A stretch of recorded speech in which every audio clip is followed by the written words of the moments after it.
समस्तदोष मशेष कल्याण गुणैकराशि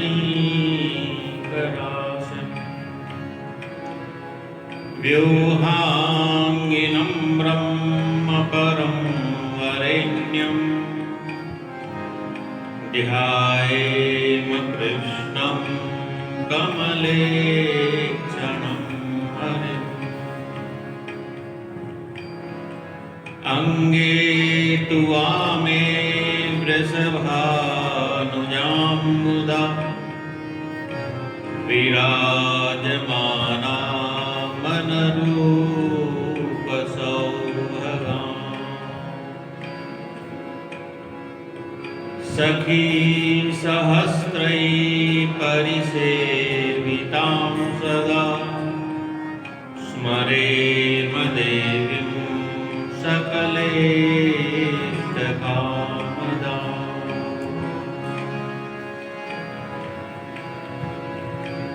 श्रीमते सर्वविद्यानां प्रभवाय सुब्रह्मणे आचार्याय मुनीन्द्राय निम्बार्काय नमो नमः।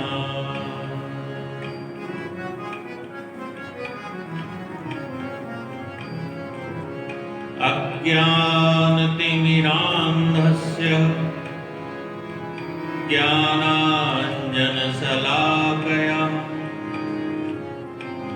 चक्षुरुन्मीलितं येन तस्मै श्रीगुरुवे नमः।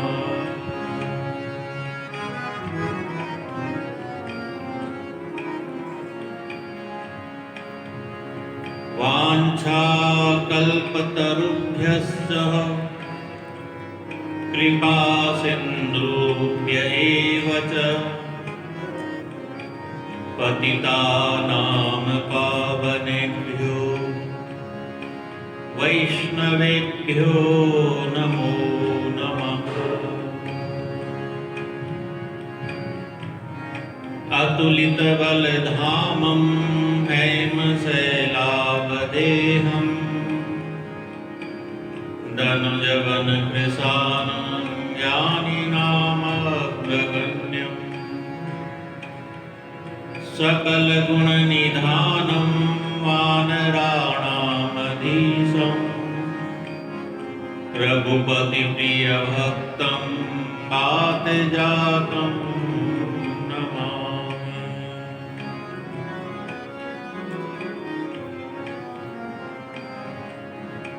भक्ति भक्त भगवंत गुरु चतुर नाम बपुए इनके पद वंदन किए नासहि विघ्न हरे।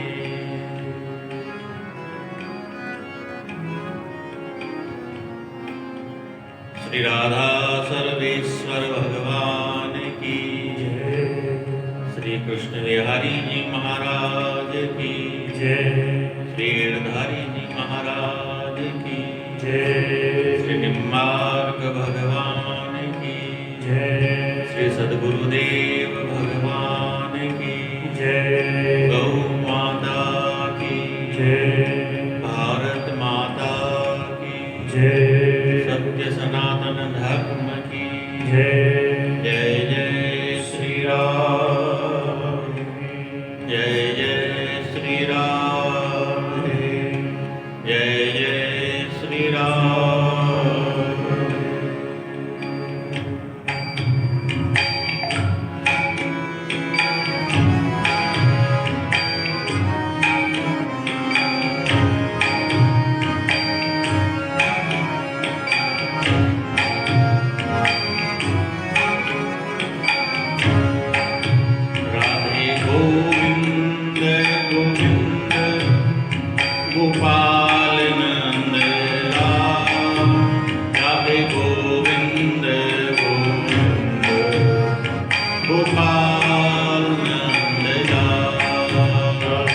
गोविंद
बोली भक्तवत्सल भगवान की जय।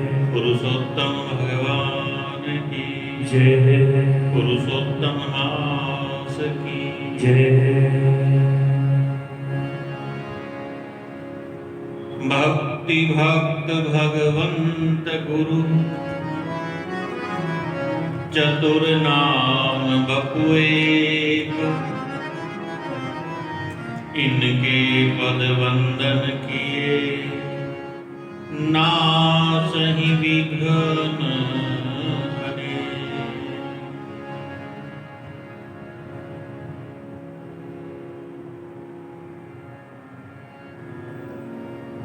अकारण करुणा वरुणालय भक्तवांछा कल्पतरु परात्पर परब्रह्म अखिल ब्रह्मांडाधीश्वर गोलोक अधीश्वर भगवान श्री राधा सर्वेश्वर श्री कृष्ण बिहारी जी, श्री गिरधारी जी, अस्मत् गुरु परंपरा, समस्त संत परंपरा, वैष्णव परंपरा, भक्त परंपरा,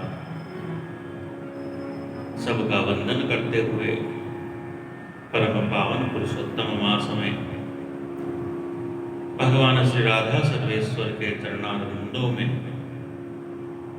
अतिशय प्रेम की प्राप्ति के लिए नाभादास जी महाराज रचित भक्तमाल ग्रंथ का आश्रय लेकर के भक्त चरितामृत रूपी इन पुष्पों के द्वारा भगवान के चरणों का पूजन हम प्रारंभ करते हैं।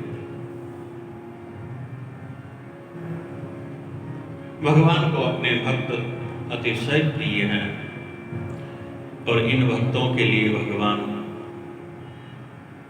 सदैव प्रकट ही रहते हैं। भक्त भगवान को भूलते नहीं और भगवान भक्तों को नहीं भूलते। प्रेम जो होता है, यह प्रेम प्रेमी को विवश कर देता है।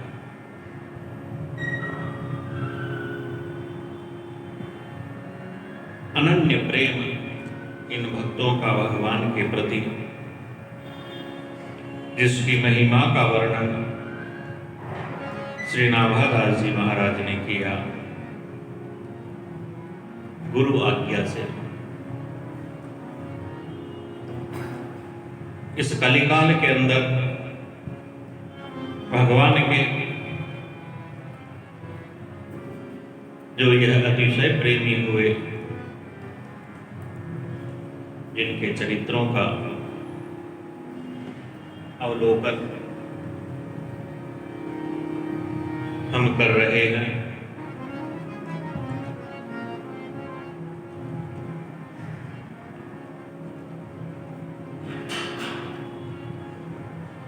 प्रेम में सब समानता होती है।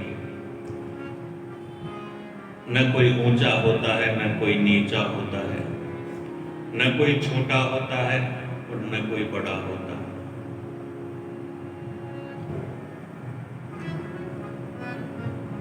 प्रभु प्रेम को अपनी भक्ति से प्रकट करने वाले इन भक्तों का चरित्र नाभादास जी महाराज ने गुरु आज्ञा से गाया।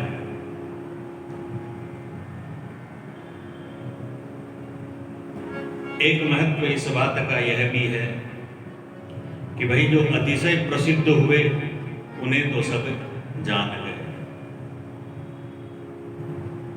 सूरदास हुए, तुलसीदास हुए, मीराबाई हुई, और दक्षिण भारत में नामदेव, ज्ञानदेव इत्यादि भक्त हुए। अत्यंत जो प्रसिद्ध हुए उन्हें तो सब जान गए, और जो इतने प्रसिद्ध नहीं हुए भाई उन्हें तो वैष्णव भक्त भी कैसे जानेंगे। इसीलिए नाभादास जी महाराज के द्वारा इस भक्तमाल ग्रंथ को भगवान ने ही प्रकट करवाया।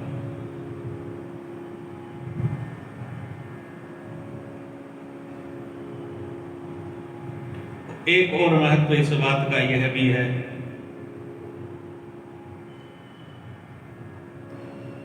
कि भाई अतिशय उच्चता को प्राप्त करने वाले भक्तों के चरित्र तो सर्वत्र सारे संसार के अंदर व्याप्त हैं,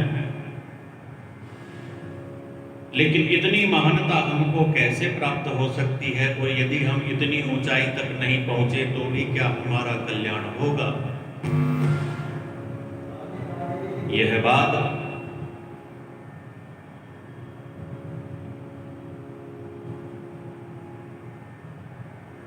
भक्तों के हृदय में वैसे तो नहीं आती, लेकिन भाई जब तक भक्त बने नहीं अपन पूर्ण, अभी तो प्रवेश ही किया है भक्ति के अंदर, और देख करके हम डर जाएं कि भाई इतनी उच्चता तक, इतनी ऊंचाई तक हम कैसे जाएंगे, और यदि इतनी ऊंचाई नहीं पहुंची तो भाई परली पार कैसे जाएंगे। ऐसा भी मन में आ जाए, इस शंका को, इस संदेह को दूर करने के लिए भी और भगवान ने भक्तमाल के द्वारा भक्तों के चरित्रों को प्रकट किया कि भाई इतनी ऊंचाई नहीं पहुंची कोई बात नहीं, लेकिन थोड़ी तो उच्चता हो, थोड़ी तो श्रेष्ठता हो।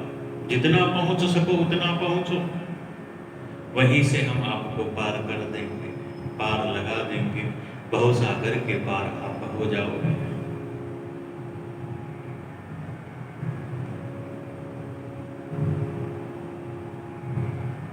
भगवान ने मनुष्य बना दिया। अब मनुष्य जीवन के अंदर बस थोड़ी सी श्रेष्ठता करो।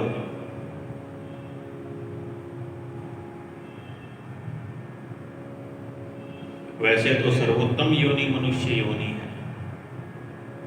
बुद्धि से युक्त, सब प्रकार से अनुकूल भगवत भजन के लिए यह साधन है। साधन धाम मोक्ष करी राखा।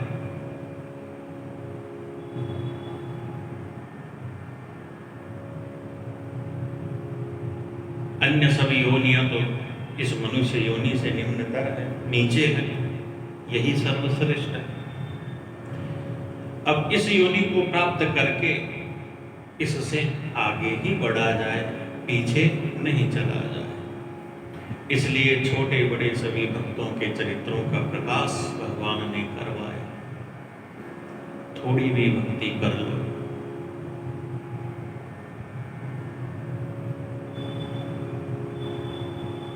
जो स्थान भगवान ने हमको दिया उस स्थान से हम नीचे नहीं डिगे।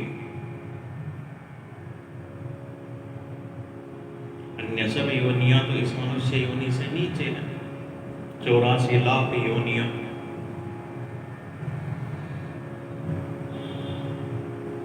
अपने कर्मों से यदि ऐसा प्रारब्ध हमारे पास आ जाए कि हम नीचे पहुंच जाएं तो भैया ऊपर चढ़ना कठिन है, नीचे गिरना सरल है। एक बार थोड़ा सा फिसलो तो फिर बस फिसलते ही चले जाओगे।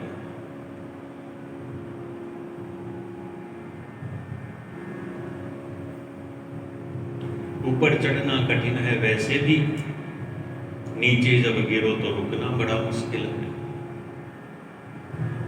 फिर तो नीचे गिरने वाला व्यक्ति नीचे गिरता ही जाता है जब तक कोई अवलंबन, कोई साधन, कोई सहारा मध्य में यदि मिल जाए तो अटक जाए, ज्यादा नीचे नहीं गिरे। राजर्षि भरत जी का चरित्र भागवत जी के अंदर गाया गया है। मोह के कारण इस मनुष्य योनि से नीचे गिरे, लेकिन भक्ति रूपी अवलंबन साथ था, इसलिए ज्यादा नहीं गिरे। एक ही योनि के अंदर और गिर करके अटक गए। वहीं से फिर वापस पुनः उच्चता को उन्होंने प्राप्त कर लिया।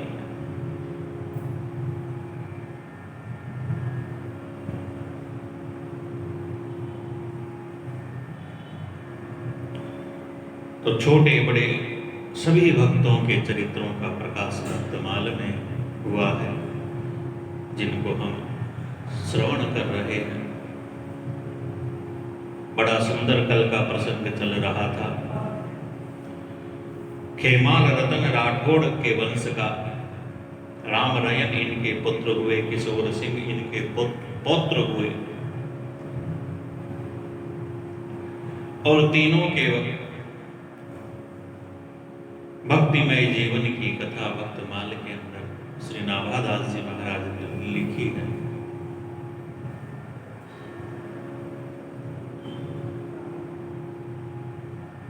खेमाल रतन राठौड़ के सुफल बेली मीठी फली, पूर्ण इंदु प्रमोदित उदधि, त्यों दास देखि बाढ़े रली। पूर्ण इंदु प्रमोदित उदधि। पूर्ण इंदु यानी चंद्रमा, पूर्णिमा का जब चंद्रमा होता है तो बाढ़े उदधि, उस पूर्ण चंद्र को देख करके समुद्र भी बाढ़े आनंद से बढ़ने लगता है। ज्वार भाटा जो आता है उछलने लगता है, जल बढ़ जाता है, मोद बढ़ जाता है, आनंद बढ़ जाता है। त्यों दास देखी बाढ़े रली। चंद्रमा कौन? समुद्र का जब मंथन हुआ तो वही समुद्र से ही तो प्रकट हुआ, सतो समुद्र का पुत्र। पुत्र की पूर्णता देख करके और पिता प्रसन्नता से बढ़ जाता है, फूल जाता है। ऐसे ही अपने वंश में भक्ति की इस बेल को प्रतिष्ठापित, पल्लवित, पुष्पित, फलित देख करके खेमाल रत्न राजा अत्यंत प्रसन्न हुए। त्यों दास देखि बाढ़ेर ली।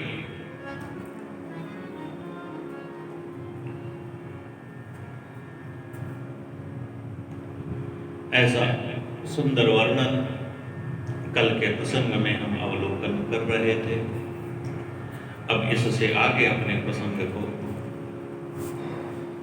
भगवान के चरणों में समर्पित करते हुए प्रारंभ करते हैं कि गायो भक्ति प्रताप सबहि दासत्व बढ़ायो, राधा वल्लभ भजन अनन्यता वर्ग बढ़ायो, मुरलीधर की छाप कवित अति ही निर्दूषण, और भक्तन की अंधी रेणु बहे भारी सिर भूषण।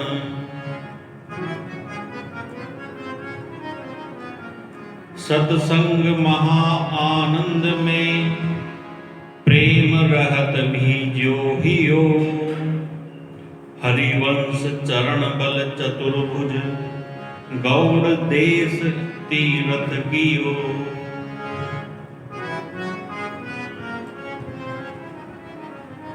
सत्संग महा आनंद में प्रेम रहत भी जो हियो।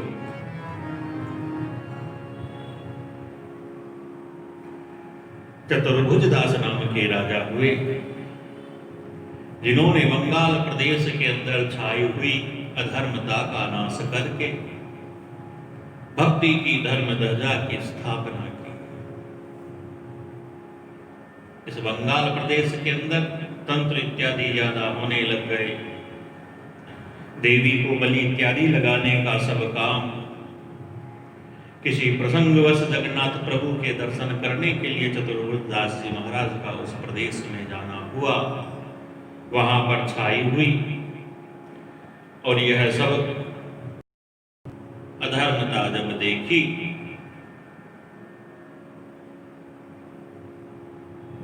तो वहां के लोगों को भगवत दास बना दिया। इनकी भक्ति की महिमा से वह इष्ट देवी स्वयं ही प्रकट होकर के वहां के सब लोगों को स्वप्न में ही शिक्षा देती है कि तुम सब जाओ, चतुर्भुज दास जी के शिष्य हो जाओ, भगवान की भक्ति करो, नहीं तो सबका नाश कर दूंगी। तो सब जा जा करके चतुर्भुज दास जी के शिष्य बने, भगवान की भक्ति करने लगे।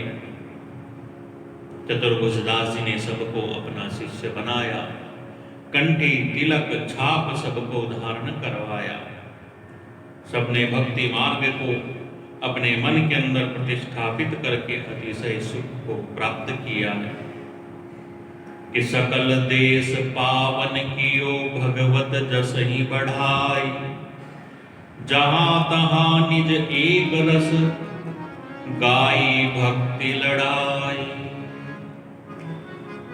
सकल देश पावन कियो, हरिवंश जी इनके गुरु का नाम है। गुरु की चरण सेवा के प्रभाव से चतुर्भुज दास जी ने उस सारे देश को पावन किया। बड़ा सुंदर इनका एक चरित्र भी बताया जाता है कि भोग ले लगावे नाना संतनी लड़ावे, कथा भागवत गावे। भगवान को अनेक प्रकार के उत्तम उत्तम भोग पदार्थ इत्यादि बना करके भोग लगाते, अनेक प्रकार से लाड लड़ाते और फिर भागवत की कथा भी करते बैठ करके। नित्य का नियम था। तो कथा सुनने के लिए अनेक लोग आने लगे। एक दिन कोई चोर उचक्का किसी का धन छीन करके भग रहा था। जिसका धन छीन करके भग रहा था वह व्यक्ति पीछे पीछे दौड़ रहा था। तो उस चोर ने देखा भाई कि बड़ी भीड़ बैठी है, चतुर्भुज दास जी के यहाँ कथा सुनने वालों की भीड़ बैठी थी, तो उसी भीड़ में आकर के वह भी बैठ गया, छुप गया, अपने आप को छुपा लिया।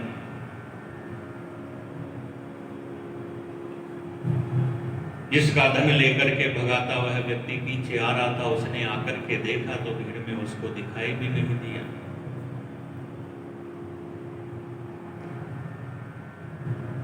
बड़ी सुंदर उस दिन कथा चल रही थी, गुरु महिमा की, वैष्णव संस्कारों की, भगवत भक्ति की, पुराणांतर से और कथा चल रही थी कि भाई जो कोई भी भगवत मंत्र की दीक्षा लेता है उस दिन से ही उसका नया जन्म मानो। ऐसा उपदेश सुन करके वह चोर जो वहां बैठा था उस भीड़ में,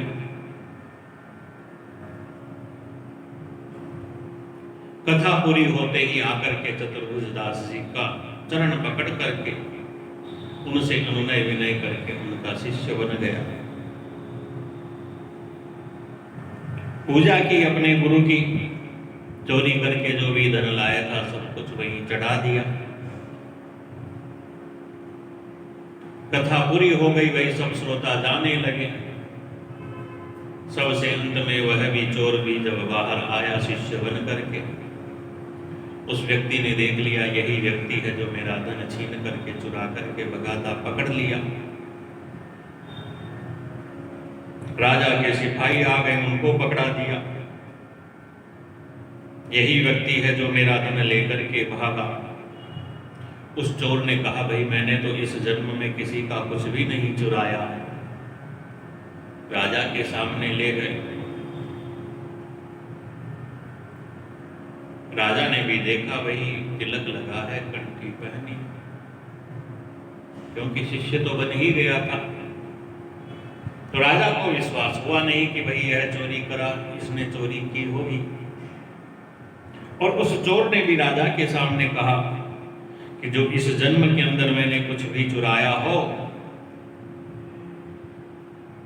तो अग्नि में डालने पर मेरा हाथ जल जाए, ऐसा कह करके अग्नि के अंदर हाथ डाल दिया, हाथ जला नहीं।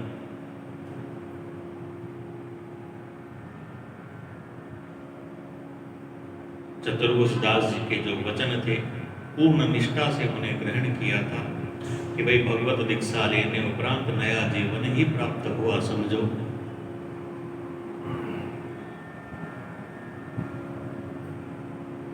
तो भगवान की कृपा हुई, अग्नि में डालने पर भी उस चोर का हाथ नहीं जला। तो राजा ने उस धन वाले व्यक्ति से कहा भाई तुम झूठ बोलते हो, संत को परेशान करते हो, तुम्हें सजा मिलनी चाहिए। अरे सिपाही इसी को पकड़ लो। अब वह तो सच्चा शरणागत गुरु भक्त हो गया था, और भक्त का हृदय तो बड़ा कोमल होता है। तो जब उसे पकड़ करके दंड देने लगे, संत अवज्ञा का कारण जान करके, तो वह चोर कहता है राजा जी धन तो मैंने ही चुराया, आप इसको छोड़ दो, यह झूठ नहीं बोलता। अरे प्रमाण सबके सामने दे दिया, अग्नि में डालने पर हाथ नहीं जला, फिर भी देखो इस व्यक्ति को बचाने के लिए झूठा आरोप अपने ऊपर ले रहे हैं, अपने सिर ले रहे हैं। तब सारी बात स्पष्ट करके उस चोर ने समझाई। अरे चतुर्भुज दास जी की अनंत महिमा है, उन्होंने ऐसा कथा में कहा तो मेरे मन में आया भाई मैं भी शिष्य हो जाऊं। तो मैं हो गया और मैंने कह दिया भाई इस जन्म के अंदर मैंने कुछ नहीं किया, कुछ नहीं चुराया। उनके भजन के प्रताप से मेरा हाथ नहीं जला। सारा वृतांत सुनकर के राजा के भी मन में आया मैं भी इनका शिष्य हो जाऊं, भगवत दास हो जाऊं। इस प्रकार से फिर नया वैष्णव जीवन प्राप्त करके राजा का हृदय भी भक्ति भाव से परिपूर्ण हुआ। जब राजा धार्मिक हो तो समस्त प्रजा धार्मिक होती ही है। बड़ा सुंदर एक और प्रसंग प्रियादास जी महाराज ने चतुर्भुज दास जी का बताया। जब अपने घर में रहते थे, खेती बाड़ी इत्यादि इनके खेत था, खेती करने के लिए दूसरों को बताते थे, वे लोग खेती करते थे। चतुर्भुज दास जी तो भगवान का भजन करते थे। एक बार कुछ संत आए, उस समय खेत के अंदर गेहूं चने इत्यादि की फसल लगी थी, पकने वाली वह लगभग फसल थी। गेहूं और चने की फसल देख करके संतों के मन में आया कि वही भगवान को यही और भोग लगाते हैं। गेहूं और चने की फसल जब पकने वाली होती है ना, होली के समय की बात होती है, तो उन्हें ऐसा ही जो गेहूं की बाली इत्यादि होती है और चने जो होते हैं, उनको ऐसे ही अग्नि के अंदर सेक करके और खाने पर बड़े मधुर लगते हैं, स्वादिष्ट लगते हैं। तो संतों के मन में आया आज तो यही और भोग लगाते हैं।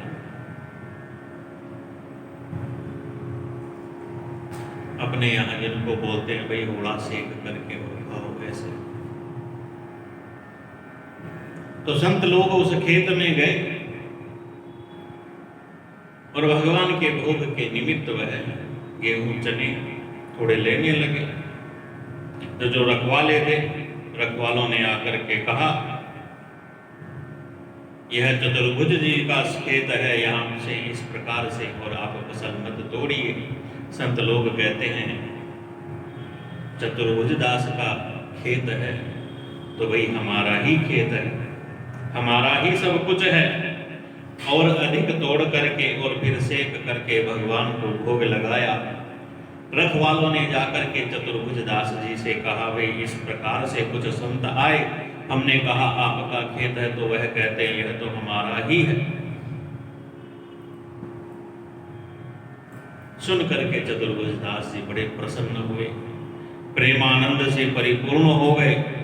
बहुत सारा मिष्ठान मिठाइयां इत्यादि लेकर के और फिर वहां पहुंचे। भाई इस प्रकार से गेहूं की बालियां चने इत्यादि सेक करके खाते हो, मोड़ा सेक करके खाते हो, तो साथ में गुड़ चाहिए तो बड़ा मधुर लगता है। मूंगफली इत्यादि भी सेक करके खाते हैं, चने इत्यादि वैसे सेक करके खाते हैं, तो साथ में थोड़ा गुड़ हो तो बड़ी मधुरता रहती है।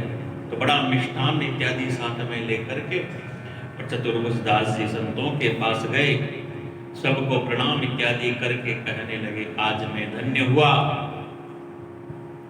अरे संतों ने मुझे अपना लिया, अपना माना, मेरे खेत को अपना कहा कि चतुर्भुज दास का खेत है तो वही अपना ही खेत है। आज मेरा जीवन धन्य हुआ है। सबको निवेदन करके अपने घर में लाए, बड़ी दिव्य संत सेवा इत्यादि की।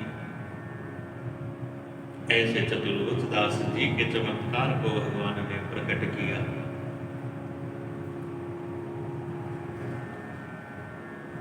नाभादास जी महाराज ने आगे भगवान की भक्ति करने वाले भक्तों में कृष्णदास नामक भक्त के चरित्र का वर्णन किया है।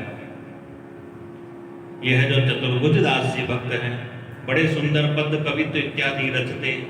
इनके उन पदों में कविताओं के अंदर और मुरलीधर की छाप होती कि मुरलीधर की छाप कवित अति ही निर्दूषण,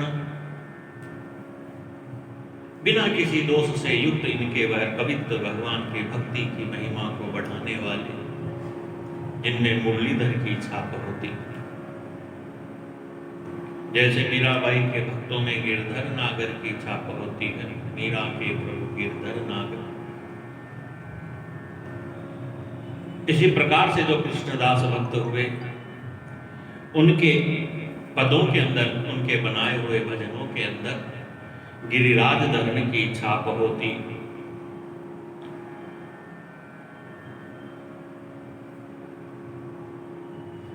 जिस प्रकार से वाणी मेघ गर्जन के समान गंभीर, ऐसे ही इनके पद इत्यादि भी बड़े गंभीर।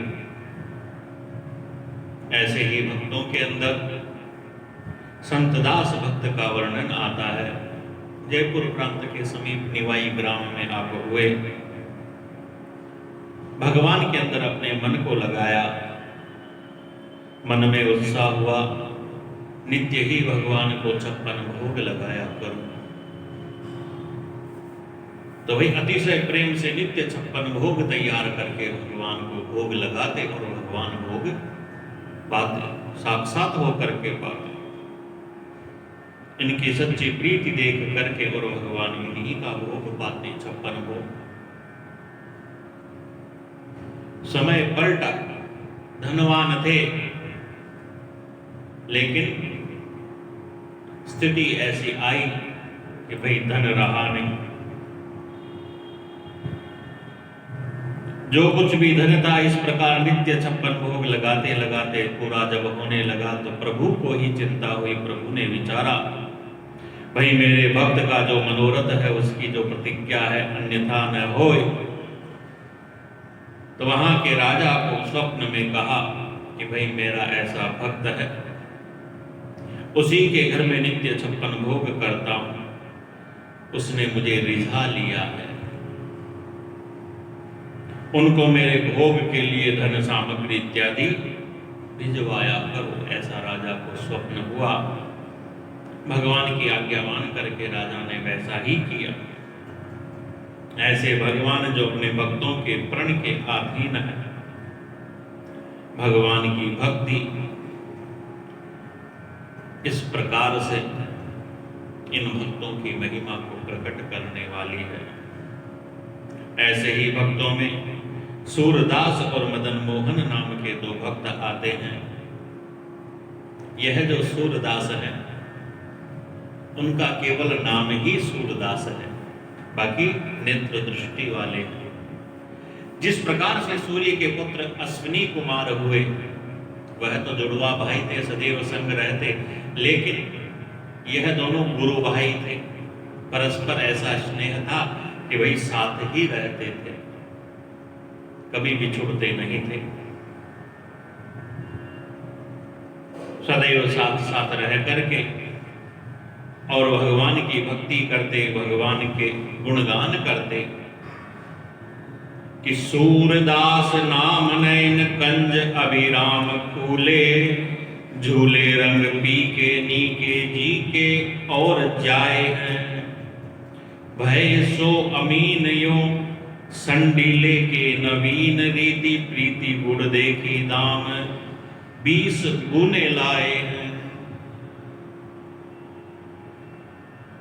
सांसारिक व्यवहारिकता के अंदर भी बड़े निपुण थे, इसलिए दिल्ली का जो बादशाह हुआ उसने इन्हें संडीले के नवीन और वहां अधिकारी इत्यादि जो होता है या जमींदार इत्यादि जो होता है वह नियुक्त कर दिया।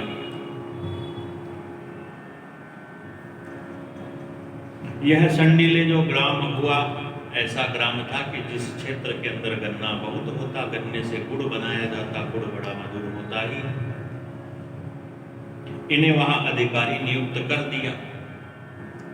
गुड़ देख करके इनके मन में आया कि भाई इस गुड़ के तो मालपुए बना करके और भगवान को भोग लगाने चाहिए। अधिकांशतः भगवान की भक्ति के निमित्त वृंदावन में ही रहते थे।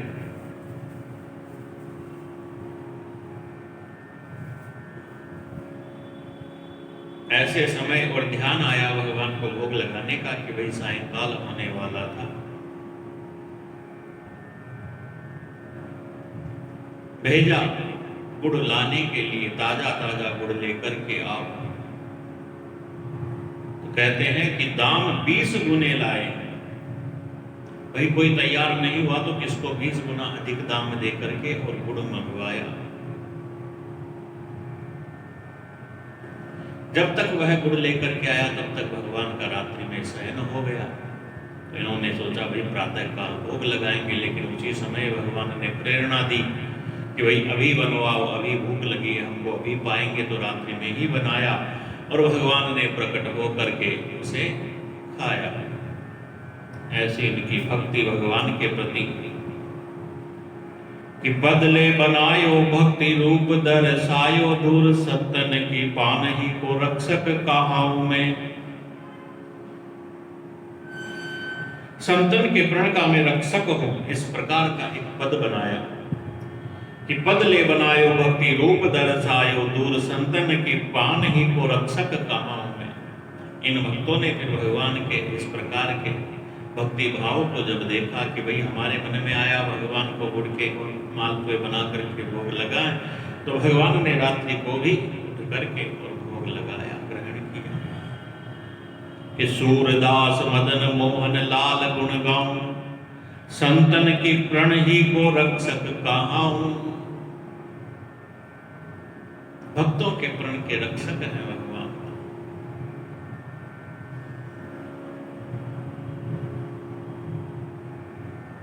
इस प्रकार के भगवान किस प्रकार से अपने भक्तों के भक्ति की रक्षा करते हैं, बड़ा सुंदर यहां पर प्रसंग आता है।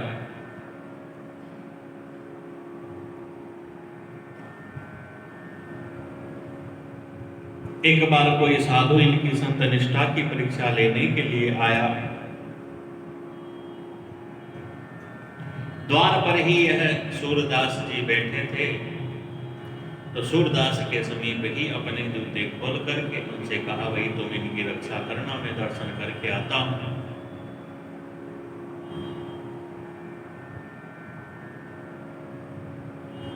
अब तो बड़ा अद्भुत काम मिल गया। मन ही मन भगवान को कहते हैं, भाई आज तक तो एक ही काम था, पद गा करके प्रभु आपको सुनाता था, परंतु आज तो संत ने मुझे साक्षात और सेवा अपनी दी। तो वहीं बैठे रहे, परीक्षा लेने आया हुआ संत अंदर चला गया, अंदर जाकर के वह अंदर बैठ गया, यह बाहर उनके जूतों की रक्षा के लिए बैठे रहे। प्रसंग बस अंदर जाकर के वहां पर गोसाई जी जो बैठे थे उनसे चर्चा चलाई। गोसाई जी ने आवाज लगाई, यह नहीं गए। वहीं से बाहर से ही इन्होंने कहा, आज मुझे एक संत ने सेवा दी है, सो सेवा में संत चरण ध्यान पूर्वक कर रहा हूं, अभी इससे निवृत्त हो जाऊं तब आऊंगा। तो अंदर वह संत और गोसाई जी इनका ऐसा उत्तर सुन करके बड़े प्रसन्न हुए। कैसे संत निष्ठ है, कैसे संतों के प्रति इनकी निष्ठा। प्रियादास जी महाराज इनका बड़ा सुंदर एक प्रसंग बताते हैं कि पृथ्वीपति संपत्ति ले साधुनी खवाय दई, भई नहीं संक यो निसंक रंग पागे हैं। आय सो खजानो लेन मानो यह बात अब, पाथर ले भरे आप आधी निसी भागे हैं। भाई बादशाह ने इनको कहाँ का और अधिकारी नियुक्त किया था, तो बादशाह के यहाँ से बहुत सारा धन, और कहते हैं धन भी कोई कम नहीं था। 13 लाख मुद्राएं किसी कार्यवश इनके पास भेजी थी या कहीं से आई थी, जो थी बादशाह की।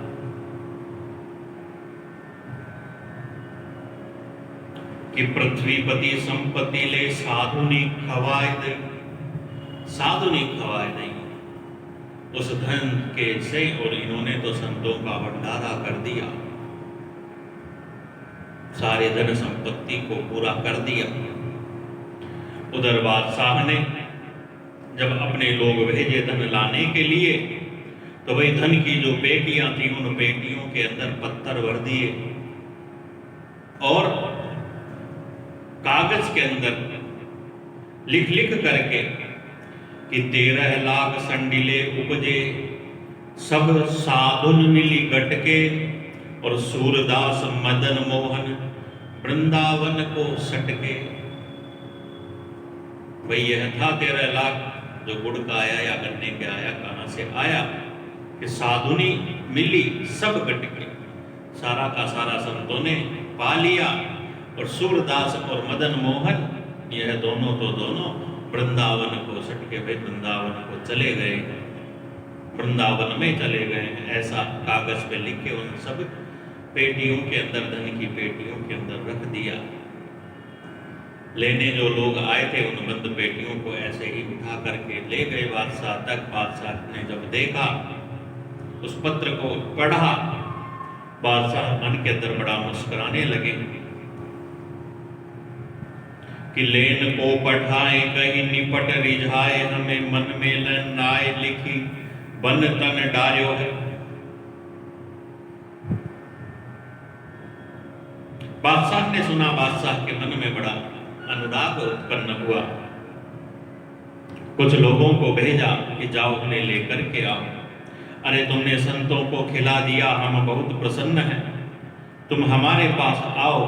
तो इन्होंने उत्तर लिख करके भेज दिया कि भाई अब तो हमने इस शरीर को वृंदावन में ही डाल दिया है, अब हमें यहां से मत बुलाइए। इनके भक्ति के रंग को बादशाह जानता था। बादशाह ने कुछ नहीं कहा, लेकिन उसका एक कोई मंत्री था, बड़ा दुष्ट था, उसने जबरदस्ती और भेज करके इनको बुला करके कारागृह के अंदर इन्हें डाल दिया। तब इन्होंने भक्ति के प्रभाव से बादशाह को स्वप्न में ही सब बात और दिखला दी। बादशाह ने उस मंत्री को बड़ा डांटा, इन्हें कारागृह से मुक्त करवा करके और फिर इनको सम्मान सहित वृंदावन पुनः भेजा कि आए वृंदावन मन माधुरी में बीज रहो, कहो जो ही पद सुन्यो रूप रस रास है, जा दिन प्रकट भयो गयो सत योजन पे, जन पे सुनत भेद बाढ़ी जग प्यास है। कहते हैं वृंदावन में आकर के भगवान की भक्ति के अंदर बड़े सुंदर सुंदर पद बना करके और भगवान को सुनाते थे। इतने मधुर वह पद बनते कि वह पद जैसे ही प्रकट होते उसी दिन सत योजन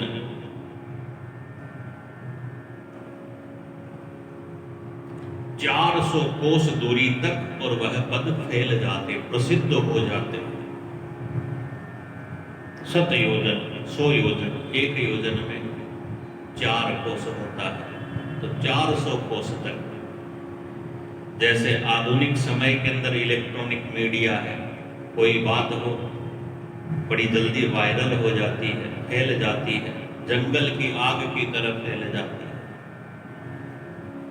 उस समय इनकी भक्ति का प्रताप ऐसा था, इतना सुंदर मधुर और पद रचते कि वह पद प्रकट होते 400 कोस तक फैल जाता, पहुंच जाता। इतना सरल सरस माधुर्य से परिपूर्ण और पद यह रचते। प्रभु के महल की टहल स्वयं अपनी करते, भगवान की सेवा भाव करते, बड़े सुंदर सुंदर भजन इस प्रकार से और भगवान को सुनाते। इनकी ऐसी यह भक्ति जिसका प्रकाश श्री नाभादास जी महाराज ने किया। इसी प्रकार के भक्तों के अंदर कि कात्यायनी के प्रेम की बात जात कांपे कही। कात्यायनी नाम की एक भक्ता हुई जिनकी महिमा किससे कही जा सकती है।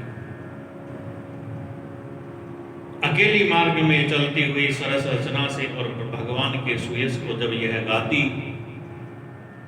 प्रेम आवेश के कारण इतना मधुर गाती कि जब हवा चलती ना, वृक्षों के पत्ते हिलते, कुछ आवाज होती, वह आवाज भी मृदंग के समान लगती कि देखो मैं गा रही हूं तो यह वृक्ष भी देखो मधुर ताल मिला रहे हैं। प्रसन्न होकर के अपने आभूषण वृक्षों के ऊपर वार देते। भक्ति के अंदर इतनी लवलीन रहने वाली यह भक्ता। इसी प्रकार के भक्तों के अंदर मुरारी दास नाम के भक्त का नाम आया है कि कृष्ण विरह कुंती शरीर त्यों मुरारी तन त्यागियो। कृष्ण विरह कुंती शरीर त्यों मुरारी तन त्यागियो। मुरारी दास भक्त ऐसे हुए कि जैसे माता कुंती ने जब सुना कि भगवान श्री कृष्ण तो अपने परम धाम को चले गए, तो कृष्ण विरह शौच करके विचार करके और कुंती ने उसी समय प्राण त्याग दिए। ऐसे ही भक्त मुरारी दास हुए जो भगवत विरह को सुन करके अपने इस पांच भौतिक शरीर का त्याग कर देते। ऐसी प्रबल इनकी भक्ति।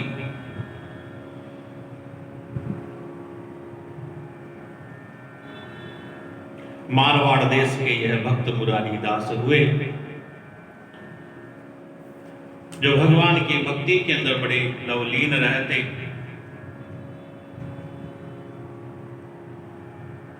मारवाड़ प्रदेश के अंदर बिलोंदा नगर नाम का कोई नगर था, जहां के जो राजा थे उन राजा के यह गुरु थे। भगवान की बड़ी भक्ति करते ही थे। एक दिन की बात है कि प्रातः काल स्नान करके आ रहे थे। नगर के बाहर कोई सरोवर था, कोई तालाब था, वहां से स्नान करके आ रहे थे। और जैसे नगर में आए, कहते हैं किसी घर से इनको आवाज आई कि जो प्रभु के चरणामृत का पात्र हो वह आकर के चरणामृत ले ले। ऐसा सुनकर के यह उस घर में चले गए। वह घर एक निम्न जाति के व्यक्ति का था, जो बड़ा धार्मिक था, भगवान की सेवा पूजा करता था, उसका नित्य नियम था। और घर वाले भगवान को नहीं मानते थे, वह अकेला भक्त था, अपना करता। और जब भगवान की सेवा पूजा कर लेता तो उसका नित्य का नियम था कि भाई जो भगवान के चरणामृत का पात्र हो आकर के चरणामृत ले ले। वह तो नित्य बोलता था। आज मुरारीदास जी ने सुन लिया तो भाई उसके घर के भीतर आ गए। अपने राजा के गुरु को अपने घर में आया देख करके वह तो बड़ा संकोची हो गया। गुरु ने आकर के कहा, लाओ मुझे दो चरणामृत पान करके मैं अपने जीवन को सफल करूं। वह व्यक्ति कहता है, मैं तो अति तुच्छ जाति का हूं।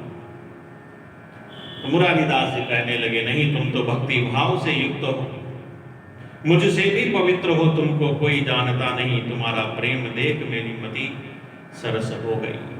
भाई भक्ति तो इस प्रकार से हो कि कोई जाने ही नहीं। भोजन और भजन तो एकांत में ही होना चाहिए। तुम तो मेरे से भी श्रेष्ठ हो। बहे त्रिग नीर गए मेरे बड़ी पीर भई, तुम मति थीर नहीं मेरी योग्यताई है। भाई मेरी योग्यता नहीं है मैं आपको चरणामृत दूं, आप तो पढ़े लिखे विद्वान ब्राह्मण। लेकिन मुरारीदास जी ने मन में विचार किया, वही राम जी को तो भक्ति ही प्यारी है, जाति पात नहीं पूछते भगवान, देखते ही नहीं, उन्हें तो भक्ति प्यारी है। वह चरणामृत ले अपने आप को धन्य मान करके मुरारीदास जी तो आ गए। नगर के अंदर यह बात फैल गई, यत्र तत्र सर्वत्र चर्चा होने लगी। राजा तक भी बात पहुंची। राजा के मन में गुरु के निष्ठा के प्रति थोड़ा अभाव हो गया, कम हो गई। एक दिन मुरारीदास जी राजा के पास आए तो राजा का व्यवहार जब देखा, पहले जैसा भावपूर्ण व्यवहार नहीं है। तो वहीं से लौट करके आ गए, उस नगर का ही त्याग करके एकांत में जाकर के रहने लगे। इनका चले जाना सुन करके राजा थोड़ा दुखी हुआ। राजा अपने यहाँ प्रतिवर्ष और बहुत बड़ा उत्सव करता, बड़े संत महंत लोग आते, वैष्णव लोग आते। लेकिन इस बार तो मुरारीदास जी चले गए तो कोई नहीं आया। अपने ऊपर भयंकर विपदा मान करके अब तो राजा अधीर होकर के अपने गुरु के पास, जहाँ वह एकांत में रहते थे, वहां जाकर के उनसे अनुनय विनय करने लगा, बहुत मनाने लगा। लेकिन भक्ति विमुख जान करके मुरारीदास जी ने तो अपने शिष्य राजा का मुंह देखा ही नहीं उनकी तरफ। शिष्य की यह दशा देख करके वहां कुछ लोग खड़े थे, कहने लगे, वास्तव में गुरु और शिष्य को तो ऐसा ही होना चाहिए। कैसा होना चाहिए कि गुरु निर्मोही चाहिए, शिष्य न छोड़े प्रीत, स्वार्थ छोड़े हरि मिले, यही भजन की रीत। गुरु निर्मोही होना चाहिए, लेकिन शिष्य शिष्य न छोड़े प्रीत। गुरु तो निर्मोही, लेकिन शिष्य न छोड़े प्रीत। शिष्य को तो हर प्रकार से और गुरु की सेवा करनी चाहिए। स्वार्थ छोड़े हरि मिले, यही भजन की रीत। दोनों अपना स्वार्थ छोड़ दे, परमार्थ को ध्यान में रखे, भजन की तो यही रीत है। गुरु निर्मोही हो और शिष्य प्रीति से युक्त हो।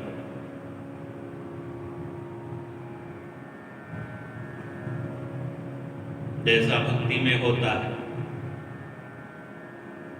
अनेक प्रसंगों के अंदर, भागवत इत्यादि पुराणों के अंदर हम पढ़ते हैं, सुनते हैं कि भगवान अपने भक्तों को बहुत कुछ देना चाहते हैं, लेकिन भक्त लेना नहीं चाहते। तो अंत में भगवान कहते हैं, मेरी प्रसन्नता के लिए इतना तो स्वीकार करो।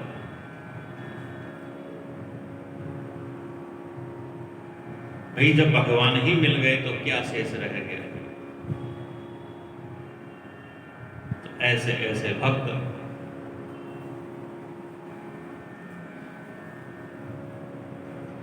कि ठाड़े हाथ जोरी मती दीनता में बोरी, कीजिए दंड मोह पे भारी, यो निहारी मुख भाकी।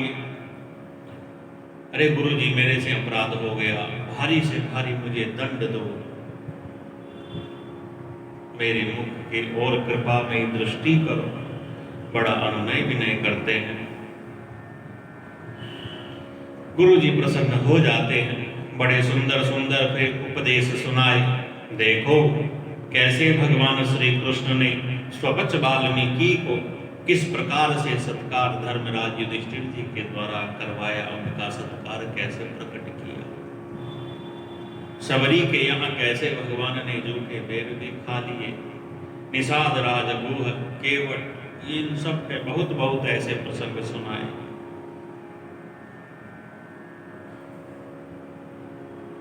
राजा अपने अपराध बोध से बड़ा ग्रसित था। गुरु की क्षमा को प्राप्त करके राजा बड़ा प्रसन्न हुआ, प्रेम प्रबोध से युक्त हुआ। तब लौट करके आए अपने नगर में वापस। राजा बड़ा प्रसन्न हो करके अपनी अभिलाषा को पूर्ण माना। आए बहु गुणी जन नृत्य गान, छाई धुनी ऐपे संत सभा, मन स्वामी गुण देखी। बड़ा सुंदर फिर उत्सव हुआ, जैसा राजा प्रतिवर्ष करता था। बड़े बड़े संत वैष्णव भक्त इत्यादि आए, बड़ा सुंदर समाज लगा।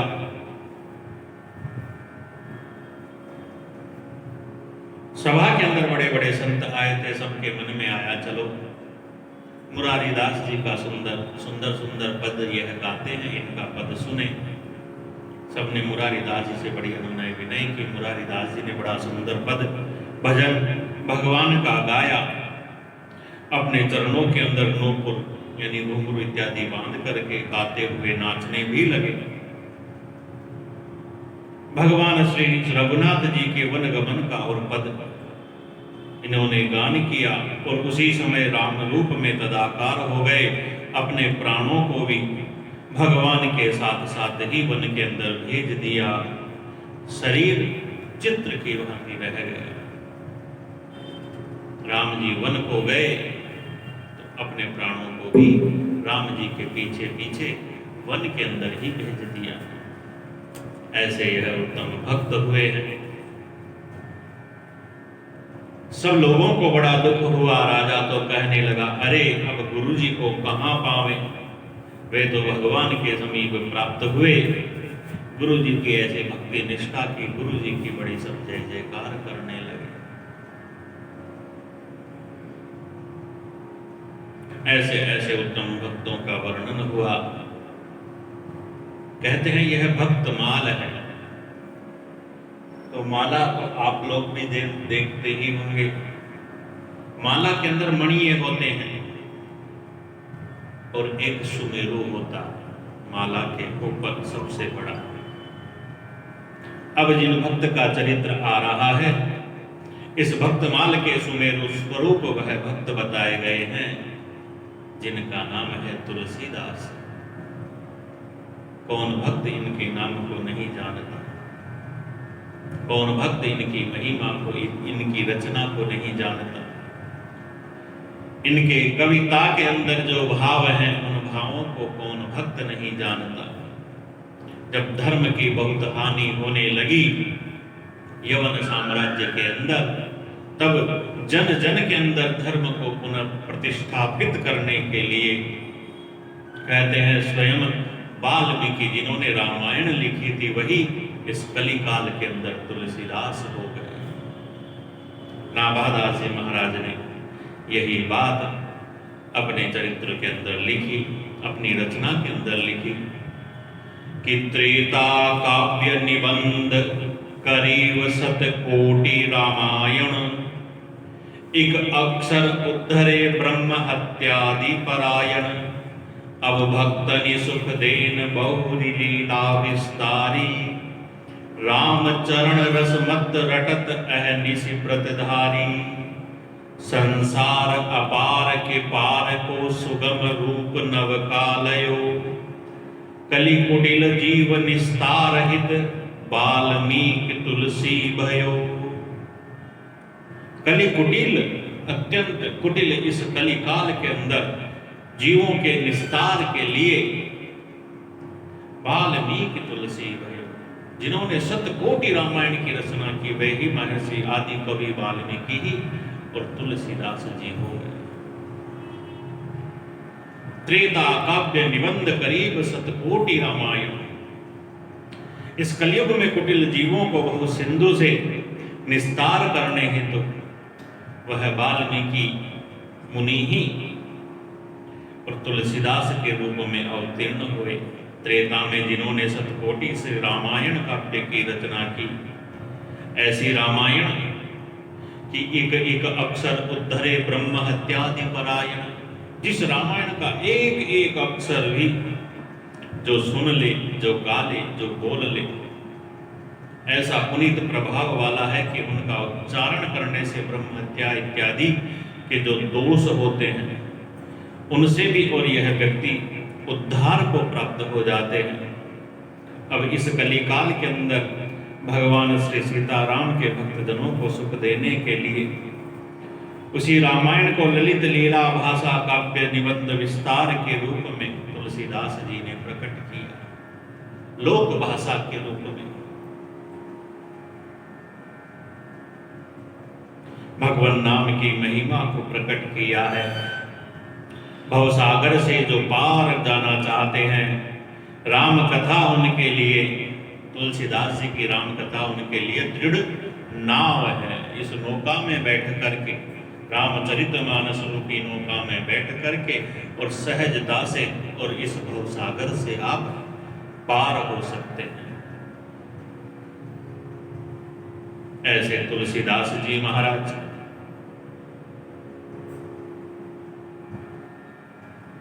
कि अब भक्तनि सुख देन बहुरी लीला विस्तारी, बहुरी लीला विस्तारी। भाई जब नाभादास जी महाराज ने कहा कि वाल्मीकि जी ही तुलसीदास जी बन करके आ गए, तो कुछ लोगों को शंका हुई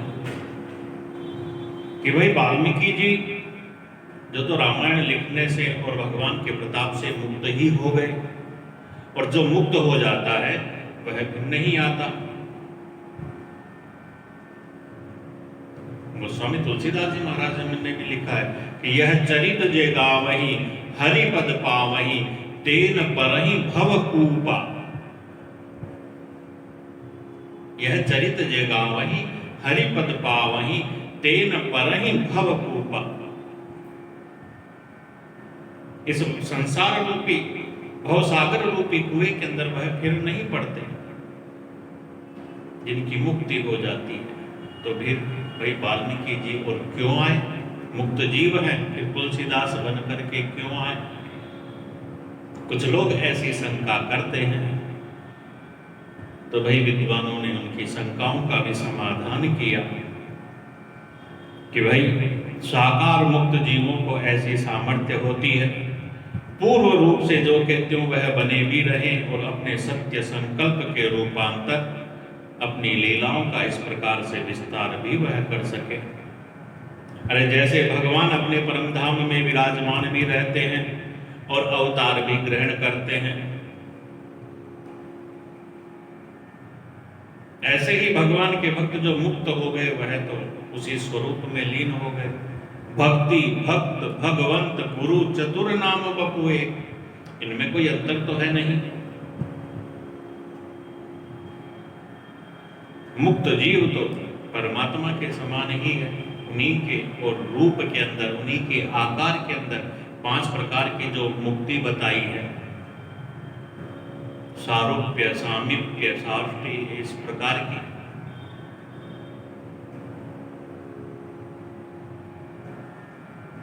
तो लीला विस्तार करने के लिए मुक्त जीव भी भगवान की कृपा से इस प्रकार से उन लीला करते हैं। भगवान की ही यह लीला है। भाई जय विजय तो भगवान के वैकुंठ धाम के द्वारपाल थे, वो तो राक्षस बन करके आए 3-3 जन्मों के लिए। क्यों? यद गत्वा न निवर्तन्ते तद धाम परमम मम, भगवान का वचन है। तो भाई वहां गए हुए और क्यों आ गए? अथवा नारद जी का चरित्र, देवर्षि नारद जी का चरित्र हम सुनते हैं कि भाई जहां इनका मन होता है वहां जा सकते हैं, कोई रोक टोक नहीं। तो भगवान के धाम में भी जाते हैं, यहाँ इस धाम में भी आते हैं, और नीचे के जो पाताल इत्यादि लोक हैं वहां पर भी, वह तो सर्वत्र जा सकते हैं। तो जो एक बार भगवान के धाम में चला गया क्यों आता है? कुछ विद्वान लोग ऐसा कहते हैं कि भाई कहां स्वर्ग और कहां नरक। भागवत जी के अंदर तो कपिल भगवान ने कहा कि अत्रैव स्वर्ग है नरक है, स्वर्ग और नरक यही है, अन्यत्र कहीं नहीं है। भाई जीवन यहां है तो मुक्ति भी यही है। जो भगवान की भक्ति में पूर्णतः लीन हो जाता है उसके लिए जीते जी मुक्ति है।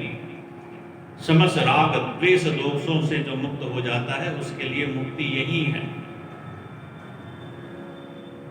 जो भक्ति करता है मुक्ति तो उसके मुट्ठी के अंदर है, भक्ति की दासी है मुक्ति। जो भक्ति करता है मुक्ति उसके अधीन है, उससे दूर नहीं। तो मुक्ति यही है, भक्ति भी यही है। जो इन कलिकाल के दोषों से दूर रहता है उनके लिए हर जगह मुक्ति है, वह जैसा चाहे वैसा कर सकते हैं। तो विद्वानों ने अपनी अपनी प्रज्ञा, अपनी बुद्धि के अनुसार इन शंकाओं का समाधान भी किया है। अस्तु मुख्य बात तो यही है कि वही धर्म की स्थापना के लिए भगवान का जो वचन है, यदा यदा हि धर्मस्य ग्लानिर्भवति भारत अभ्युत्थानम् अधर्मस्य तदात्मानं सृजाम्यहम्। भाई सबके रूप में भगवान ही प्रकट होते हैं, सब लीला भगवान की ही है। धर्म की जब हानि होने लगी उस यवन काल के अंदर, तो धर्म की पुनर्स्थापना करने के लिए और प्रकट हुए तुलसीदास। यह और भी जो आचार्य वैष्णवाचार्य जो भी हुए, संप्रदायाचार्य जो भी हुए, यह सब भगवान के पार्षद, भगवान के आयुध, इन्हीं सब के अवतार हैं जिन्होंने धर्म की विशेष रूप से पुनर्स्थापना की है। तो भक्तमाल के इन मणियों के अंदर यह सुमेरु रूप श्री तुलसीदास जी महाराज का चरित्र आता है। स्वयं तुलसीदास जी महाराज ने भी अपने मन के भावों को अपनी रचनाओं में प्रकट किया कि जन्म जन्म जानकी नाथ के गुण गण तुलसीदास गए। भाई तुलसीदास जी की तो यही भावना है कि जन्म जन्म में और भगवान के, जानकी नाथ के और गुणों का गुणगान मैं करता रहूं। तो तुलसीदास जी भी यही प्रार्थना करते हैं, जन्म जन्म और भगवान के गुण मैं गाता रहूं।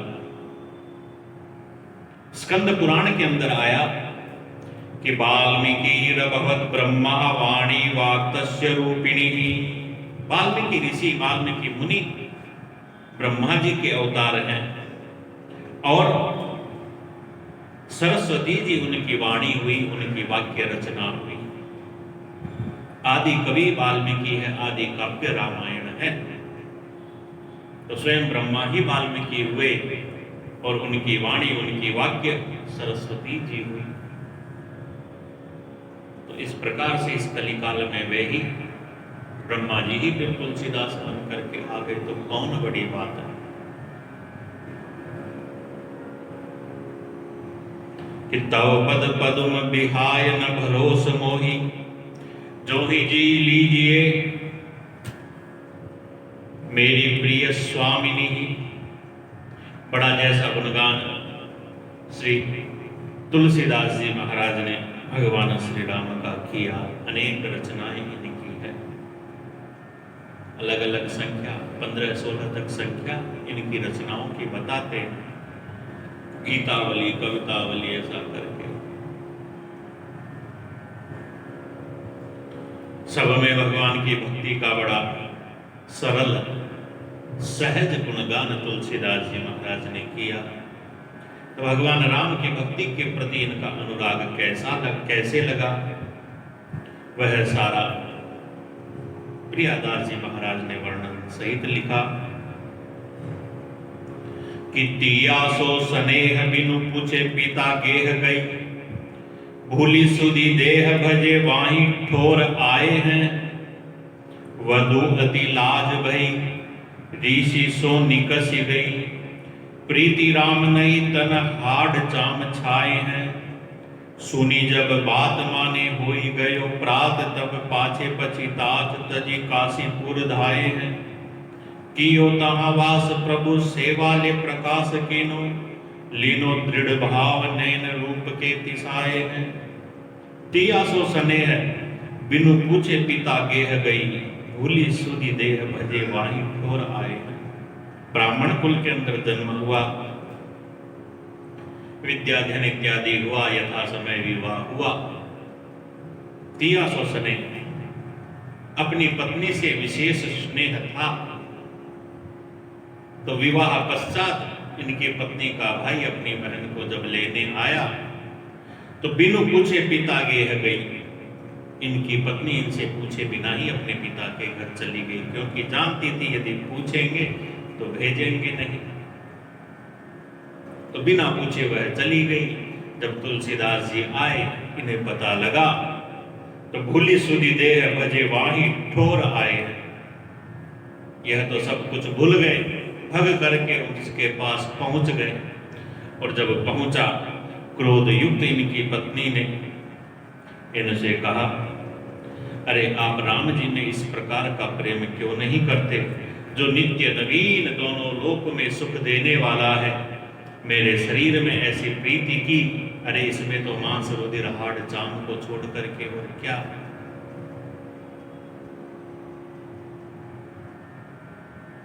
कि लाज में आवत आपको दोरे आयहु साथ, दिख दिख ऐसी प्रीत को कहाँ कहो में नाथ। अस्ति चर्म मय देह मम तामे ऐसी प्रीत, और तैसी जो श्री राम मह होती न तो बहुभीत। मुझ हाड़ मास की में ऐसी प्रीत है, यदि ऐसी राम में होती ना तो भवभीत नहीं होती, इस संसार का कोई डर नहीं रहता। ऐसा जब कहा, राम प्रेरित यह वचन थे, जिन्हें सुनकर के राम भक्ति की प्रेरणा तुलसीदास जी को मिली। उसी क्षण छोड़ करके काशी में जाकर के रहने लगे। अब तो भाई इनकी वह धर्म पत्नी अर्धांगिनी बड़ी पछताने भी लगी। कहने चलते चलते जब आए गंगा जी के किनारे, काशी के अंदर रहे, मेरो माय बाप गुरु शंकर भवानी है। ऐसा भी इन्होंने अपनी रचनाओं में कहीं लिखा कि इन्होंने शंकर जी को ही अपना गुरु मान करके और राम मंत्र का जाप करने लगे। और फिर रामानंद स्वामी की शिष्य परंपरा में नरहरिदास जी महाराज जो हुए, उनसे राम मंत्र को पंच संस्कार पूर्वक ग्रहण करके दीक्षा ले करके और भजन करने लगे। गुरु की आज्ञा लेकर के काशी नगरी में आकर के राम जी का भजन करने लगे। अब तो मन में एक ही लगन है, कैसे भगवान का दर्शन हो, कैसे भगवान का दर्शन हो। कहते हैं काशी नगरी में रहते प्रातः काल नित्य नैमित्तिक कर्म सोच क्रिया इत्यादि करने के लिए गंगा जी के पार और उधर जाते थे। तो सोच क्रिया में अवशेष जो जल रह जाता, उस जल को कोई कंटीली झाड़ी थी, उस झाड़ी में डाल देते। वहां एक प्रेत रहता था जो उस जल को पीता था। भाई प्रेतों के पीने के लिए तो अशुद्ध जल ही होता है। तो वह जल पी पी करके नित्य जल मिलता, कहाँ मिलता है जल, तो नित्य मिलता। तो वह भाई एक दिन प्रसन्न होकर के तुलसीदास जी से कहता है कि आप रोज यहाँ जल डालते हो, मैं उसे पीता हूँ, मैं आप पर बड़ा प्रसन्न हूँ, बोलो आपको क्या चाहिए। तुलसीदास जी ने कहा मुझे राम जी के दर्शन करवा दो। प्रेत कहता है मेरी इतनी योग्यता नहीं, हाँ मैं तुमको उपाय बता सकता हूँ, मेरी बात तुम सुनो, मेरी बात मानो। कि राम कथा जह को कहे तह तह पवन कुमार, सिर कर अंजुलि धरि सुनत बहत नयन जलधार। भाई जहां कहीं भी भगवान श्री राम की कथा होती है वहां हनुमान जी महाराज अवश्य आते हैं। अंजुलि धरि सुनत, अपने हाथ जोड़े मस्तक के लगाए अत्यंत प्रेम से भगवान की कथा सुनते हैं। बहत नयन जलधार, नेत्रों से निरंतर अश्रुओं की धारा बहती रहती है। उन्हें पहचान लो, उन्हें पकड़ लो, वह अवश्य तुम्हें राम जी के दर्शन करवा देंगे। गोस्वामी जी ने सुना, काशी नगरी में आए। भाई काशी नगरी तो धर्म की नगरी है, तो भगवान की कथा इत्यादि होती रहती है। तो राम कथा में जाकर के देखा, जैसा स्वरूप बताया था वैसे स्वरूप वाले देखा, एक दीनहीन प्राणी उसी प्रकार से उसी भाव से बैठा बड़ी तन्मयता से और भगवान की कथा को सुन रहा था। तुलसीदास जी पहचान गए यही है। तो जैसे ही कथा पूरी हुई सब जाने लगे, यह सबसे अंत में निकले वन की ओर जाने लगे, पीछे पीछे तुलसीदास जी महाराज। और जैसे ही वन में पहुंचे तुलसीदास जी ने जाकर के उनके चरण पकड़ लिए। मैंने आपको श्री रामदास्य रूप जान लिया, अब तो आपके चरण नहीं छोड़ूंगा। तब हनुमान जी ने प्रसन्न होकर के अपना स्वरूप दिखाया कि मांगी लीजिए वर, कहीं दीजिए राम भूप रूप, अति ही अनूप नित नयन अभिलाखिए। प्रसन्न होकर के हनुमान जी ने कहा बोलो क्या चाहिए। तुलसीदास जी कहते हैं रूप राशि अद्भुत भगवान श्री राम के दर्शन, मेरे नयन नित्य उन्हीं दर्शनों के अभिलाषी हैं, उनके दर्शन करा दीजिए।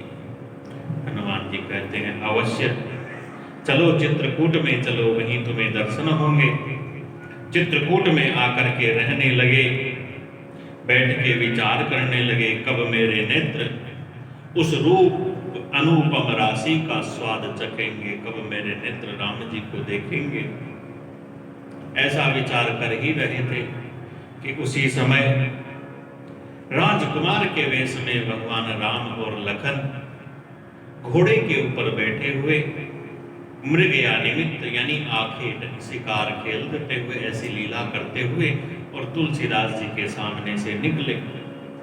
तुलसीदास जी ने देख तो लिया, परंतु मन में राम लक्ष्मण का और निश्चय नहीं किया या वैसे मन लगा करके दर्शन नहीं किया, क्योंकि घोड़े के ऊपर बैठे हुए आए और सामने से निकल गए। हनुमान जी ने आकर के पूछा बहु भगवान को देखा? तुलसीदास जी कहते मैंने अच्छी प्रकार से तो नहीं देखा, फिर से दिखलाने की कृपा कीजिए। मंदाकिनी के किनारे चित्रकूट में फिर तुलसीदास जी को भगवान श्री सीताराम सिंहासन के ऊपर विराजमान, साथ में भरत लाल, लखन लाल, शत्रुघ्न लाल, माता जानकी, स्वयं हनुमान जी, इन सबके, और वह राज माधुर्य से परिपूर्ण भगवान राम तो राजाधिराज हैं। ऐसे अनुपम दर्शन हुए, जिन दर्शनों को करके तुलसीदास जी महाराज बड़े कृतकृत्य हो गए, धन्य धन्य हो गए। फिर पुनः काशी में आकर के भगवान की उसी दिव्य रूप माधुरी का ध्यान करते, भगवान नाम की महिमा को प्रकाशित करने वाला एक बड़ा दिव्य प्रसंग हुआ कि हत्या करी विप्र एक तीरथ करत आयो, कहे मुख राम भिक्षा डारिये हत्यारे हो। कहते हैं कोई ब्राह्मण था, किसी की हत्या करके काशी नगरी में आकर के रहने लगा, भिक्षा मांग करके अपने जीवन का गुजारा करता। और भिक्षा कैसे मांगता कि भाई किसी घर के द्वार पर जाता और जाकर के वहां कहता, पहले तो कहता राम राम और फिर कहता हत्यारे को भिक्षा दो।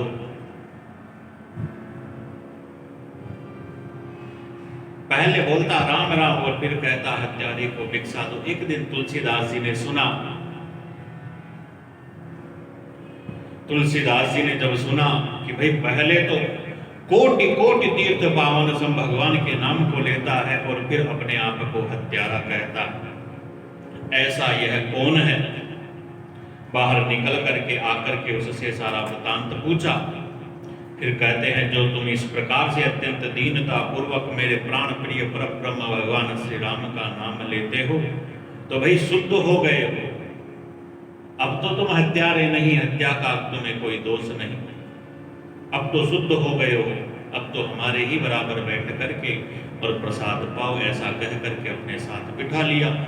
अन्य जो दूसरे साधु संत इत्यादि थे उन्हें बड़ा क्रोध आया, भाई यह तो हत्यारा ब्राह्मण है, हत्या किया हुआ है, अपनी जाति से निम्न काम इसने किया, इसलिए जाति से बाहर निकाला हुआ है, इसे अपने साथ क्यों बैठा लिया। तब तुलसीदास जी ने सहज भाव से कहा कि आप सब लोगों ने शास्त्र तो पढ़े लेकिन शास्त्र की बातों को समझा नहीं। अरे बिना प्रायश्चित किए इसका पाप कैसे छूट गया। तो भाई शास्त्रों में बताया है कि राम का जो नाम है कोटि कोटि पापों को नष्ट कर देने वाला, ऐसा शास्त्रों में श्रुति स्मृति पुराणों के अंदर वेदों के अंदर गाया हुआ और प्रमाण सहित श्लोक इत्यादि सब सुना दिए कि ब्रह्मग्नो गुरु तल्प गोपी पुरुषस्तेयी सुरापो। कैसा भी और महापापी व्यक्ति हो, राम नाम के उच्चारण मात्र से वह शुद्ध हो जाता है। राम तापनी उपनिषद के अंदर भी और यह सब वर्णन है, वह सब सुना दिया, वेदों का भी उद्धरण किया कि तुलसी अग सब दूर हो, रा अक्षर को लेत, तहां बहुरी आवे नहीं, मां अक्षर पट देत। कहते हैं हम जैसे ही रा अक्षर बोलते हैं, रा बोलते हैं, तो हमारे भीतर जो कोई भी पाप होते हैं सब निकल जाते हैं। और फिर जैसे ही हम मैं बोलते हैं तो मैं बोलते ही हमारा यह पट बंद हो जाता है, फिर वापस वह पाप इस मुख के अंदर नहीं जा पाते। ऐसी राम नाम की महिमा को शास्त्रों के प्रमाण देकर के और जब बतलाया,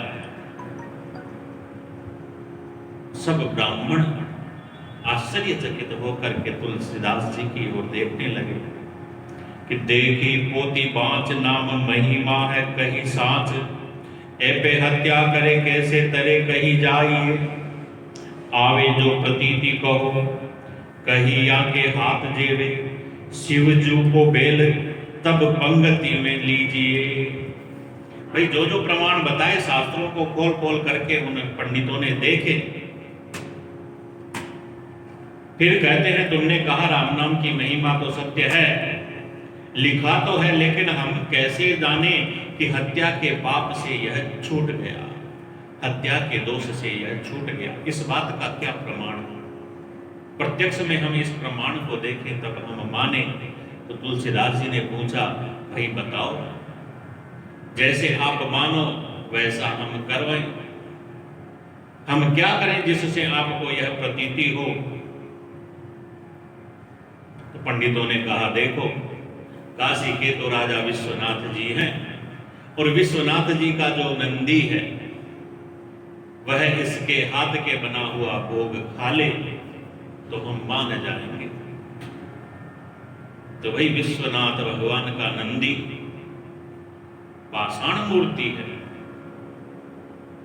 तो तुलसीदास जी के भरोसे इस ब्राह्मण ने सुंदर भोग रसोई तैयार की, लेकर के गए। तुलसीदास जी ने कहा, उस नंदी से प्रार्थना करके आप श्री राम नाम के प्रताप को सरस अपने हाथ का प्रसाद यह पा करके और प्रकट कीजिए। आप राम नाम के प्रताप का जैसा प्रकाश कर सकते हैं वैसा तो मैं भी नहीं कर सकता, ऐसा उन नंदी से प्रार्थना की। साक्षात प्रकट होकर के वह सारा प्रसाद उन्होंने भोग लगाया। सब पंडित इनकी जय जयकार करने लगे। प्रत्यक्ष प्रभाव राम नाम का देखा। तुलसीदास जी महाराज की कृपा से सब बड़े धन्य हुए कि आए निशि चोर चोरी करन हरन धन, देखे श्याम घन हाथ चाप सर लिए हैं। काशी नगरी में अपनी कुटिया बना करके रहते थे, अथवा भगवान की लीला होगी, इनके मन में पूर्ण वैराग्य उत्पन्न करने के लिए तो कहते हैं कि एक रात को चोर आए इनकी कुटिया में चोरी करने के लिए। लेकिन जैसे ही आए तो देखा सुंदर श्याम सरोवर वह देह वाले भगवान श्री राम धनुष बाण लेकर के खड़े हैं। अब चोरों को तो भगवान में भक्ति थी नहीं। चोरों ने तो देखा भाई कोई नव युवक है, धनुष बाण लेकर के रक्षा कर रहा है, तो चोर लौट गए। दूसरी दिशा से आए तो उधर भी खड़ा देखा, तीसरी दिशा से आए तो उधर भी खड़ा देखा। और वही चोर है, मुख्य दिशा से तो आते नहीं, सामने से तो आते नहीं है, तो पीछे से ही आते हैं। तो पीछे तीनों दिशाओं से आए, देखा, बड़ा आश्चर्य हुआ। जब दूसरे दिन प्रातः काल हुआ तो प्रातः काल होने पर चोरों ने आकर के तुलसीदास जी से पूछ लिया कि भोर आए पूछे अजु सांवरो किशोर कौन, सुनी करी मौन रहे आंसू डार दिए हैं, दिए सब लुटाए जानी चौकी राम राय दई, लिए इनो दीक्षा शिक्षा शुद्ध भय ही है। चोरों ने प्रातः काल आकर के पूछा, भाई रात्रि के अंदर वह श्याम वर्ण का किशोर कौन और आपकी इस कुटिया की पहरेदारी करता है। चोरों ने पूछा, तुलसीदास जी महाराज तो मौन हो गए, आंखों से आंसू झरझर के गिरने लगे। हे प्रभु, कि दे सब लुटाए जानी चौकीदार राम राय दई,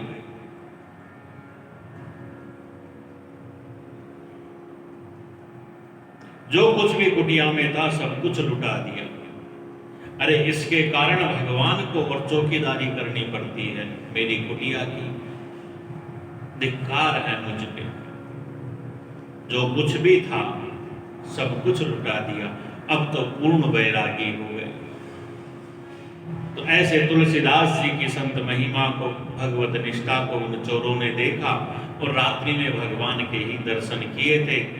तो भाई बुद्धि में सुधार तो होना ही था, अपना वह बुरा काम छोड़ दिया, अब तो भगवान की भक्ति करने लगे। कि अति रूप अति सुंदर रूप अनूप महाछवि, कोटि मनोज लजावनिहारे।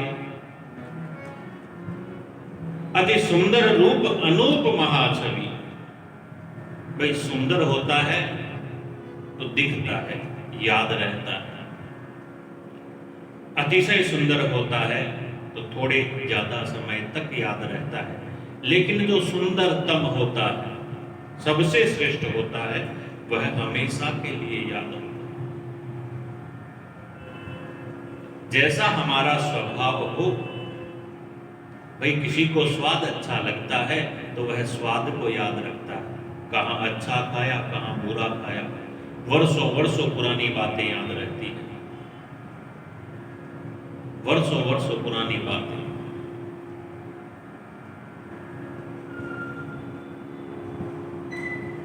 स्वाद की।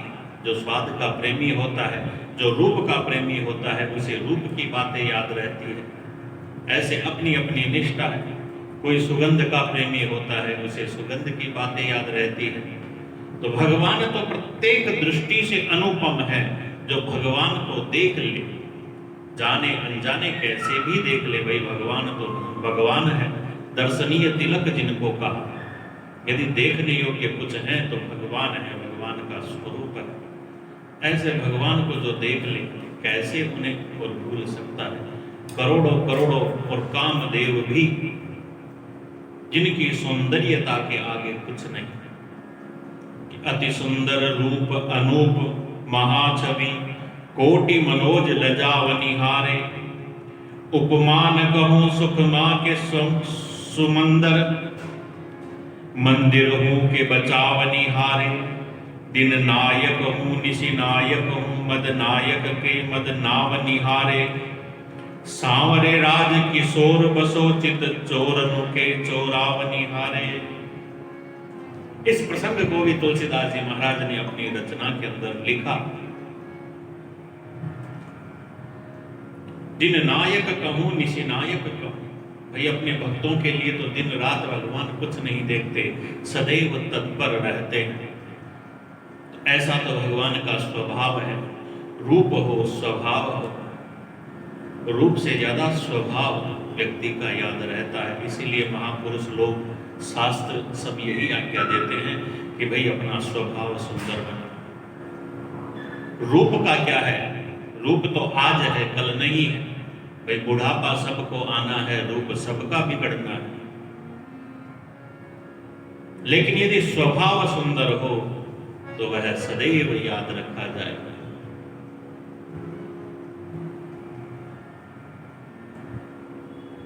स्वभाव हुआ, चरित्र हुआ, श्रेष्ठता इन्हीं वस्तुओं की हो तो रूप अपने आप चमकने लगता है। लेकिन स्वभाव, चरित्र इत्यादि न हो तो केवल रूप ही हो, अधिक दिन तक नहीं चमक सकता। इस छंद के अंदर तुलसीदास जी महाराज ने राम जी की सुंदरता का तो वर्णन किया कि अति सुंदर रूप अनूप महाछवि, लेकिन राम जी के स्वभाव का वर्णन ज्यादा किया कि दिन नायक कहूं निशि नायक कहूं, कि चित चोर न हूं के चोरावनिहारे।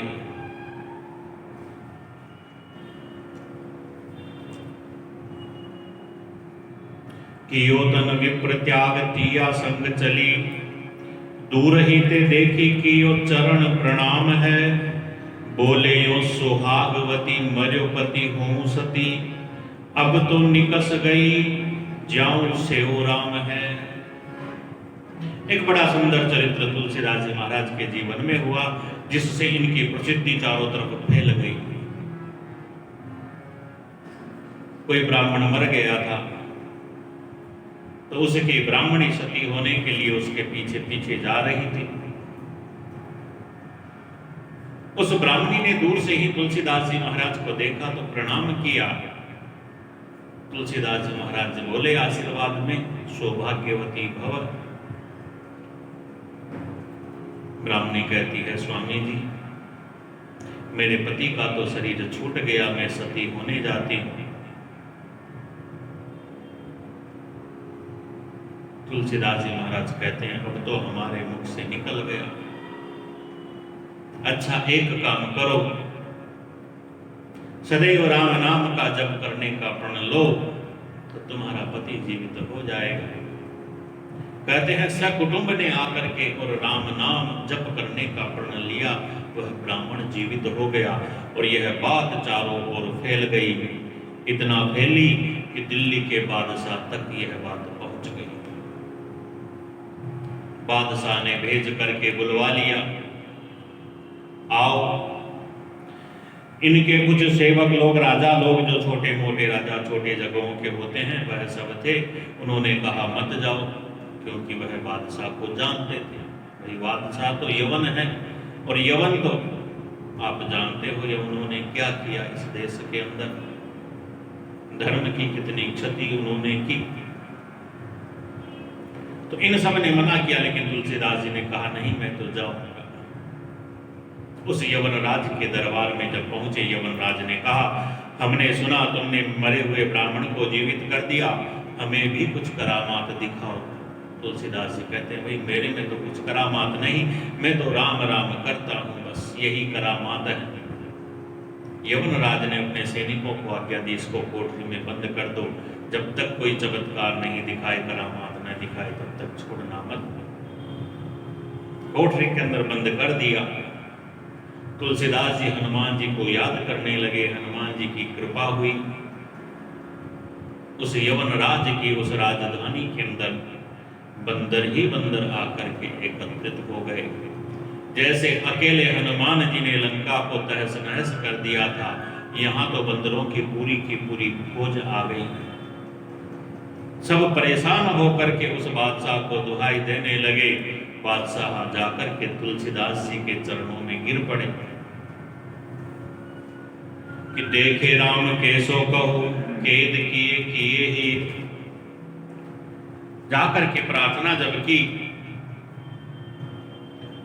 तुलसीदास जी महाराज कहते हैं, अरे यवनराज, तुम्हारा ही तो मन था ना कुछ करामात देखने का, तो अब देखो करामात, और देखो, जितना देखना चाहो उतना देखो। चरणों को पकड़ करके प्रार्थना करता है, नहीं मैंने सब देख लिया, अब तो आप रक्षा कीजिए। तुलसीदास जी महाराज कहते हैं, जो अपने आप को बचाना चाहते हो तो दोनों हाथ उठा करके सब लोग राम जी की दुआई दो, राम जी की जय जयकार करो, तब हनुमान जी की सेना रुकेगी। तो यवनराज सहित सबने राम जी की जय जयकार की है, तब बंदरों की वह सेना रुकी। ऐसी इनकी भक्ति का प्रभाव देख करके यवनराज ने कहा, मैं क्या करूं? तुलसीदास जी महाराज ने कहा, देखो यह सब तो अब बंदरों का हो गया, यहां से खाली करो इनको और अन्यत्र जाकर के रहो। तो जहां पर तुलसीदास जी को जहां बंद किया था, वह सब स्थान खाली कर दिया, वहां केवल बंदर ही रहने लगे। जो कोई दूसरा जाता उसे बंदर बड़ा परेशान करते। ऐसे इनकी महिमा बड़ी प्रकट हुई, राम नाम की महिमा हुई, भक्ति की महिमा हुई, तो फिर भक्त की महिमा भी भगवान ने ऐसे चमत्कार करके और प्रकट करवा दी। एक बार बड़ा सुंदर प्रसंग आता है। तुलसीदास जी और भक्तमाल की रचना करने वाले जो नाभादास जी हैं, वैसे रामानंद स्वामी की शिष्य परंपरा में यह दोनों भक्त हुए समकालिक ही हैं, एक ही पीढ़ी के, और यह हुए हैं समकालिक हैं। जब दिल्ली से वापस लौटते समय और वृंदावन के अंदर तुलसीदास जी कुछ समय रुके, तब इन्होंने नाभादास जी महाराज से भी इनकी भेंट हुई। तब जो छप्पय भक्तमाल के लिए तुलसीदास जी महाराज के लिए नाभादास जी ने लिखा था, वह उनको सुनाया भी। यही वृंदावन का एक बड़ा सुंदर प्रसंग आता है कि भाई वृंदावन के अंदर तो भगवान मुरली मनोहर विराजते हैं। तो ऐसे ही एक दिन मंदिर के अंदर दर्शन करने के लिए गए। मदन गोपाल जी का वह मंदिर था। दर्शन करने तुलसीदास जी आए तो किसी कृष्णोपासक भक्त ने परशुराम देवाचार्य जी महाराज का एक दोहा है सुंदर, वह दोहा बोल दिया कि अपने अपने इष्ट को नवन करे सब कोई, इष्ट विहीने परशुराम नवे सो मूरख हो। भाई सब अपने इष्ट को प्रणाम करते हैं, इष्ट बिना जो प्रणाम करता है वह तो मूर्ख होता है। या अन्य को प्रणाम करो तो इष्ट की भावना से किया जाता है प्रणाम।